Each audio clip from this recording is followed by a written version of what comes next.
Um, just a short video about an important lesson that I learned supporting a client, an autistic client, or service user as they commonly referred to as. Um, yeah, basically, people with, I don't know if you know, but people with autism, they appreciate the reassurance of what's about to happen next. You know, how long things are gonna last for, and any uncertainty about the future can lead to anxiety within them, which is why autistic people prefer it if you let them know how long an activity they're involved in will last. So I've started working with clients that are unable to communicate verbally, and so body language and gesture as a means of communicating are crucial in establishing rapport and trust with them. And an incident occurred recently in which a client became very anxious while we were about to go for a walk to the shops. Well, we were walking to on the way to the shops, and it was very dark outside. It was pitch black basically, and we had to walk through a field. And the client had assumed that we would be travelling on the minibus, as we had to walk past it in order to get off the site.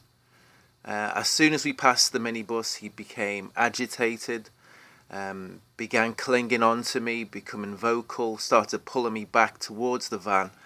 And when I gently redirected him onwards, he began slapping himself in the face vigorously, in distress. And in the past, I'd watched support workers from other organisations try a number of what I thought were ineffective strategies, detaching themselves from the client, running on ahead in the hope that the client would give up wanting something that they couldn't have, or just forget about their increasing anxiety altogether. But I stopped walking and stood still with my client, looking at him calmly. I didn't say anything. He was holding on to my arm like a child would if it feared the dark and just wanted to know it was safe. And while one arm was linked with my client's, the other hand I placed gently but firmly on his shoulder, and almost telepathically tried to radiate or convey to him reassurance through my hand. You know, that's assuredness, just like through contact.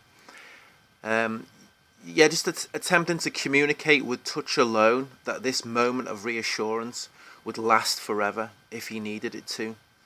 You know, this would be an indefinite sort of moment. And gradually, he, the less he would lessen the slapping and the distressed cries, and seem to shift his focus of attention onto how comfortable he felt right there and then. And after that, we walked to the shops, and on the way back, he didn't even need to hold onto my arm at all. Was just quite felt independent enough, even though it was still dark. He felt independent enough to sort of walk completely by himself, and it was a great lesson for me.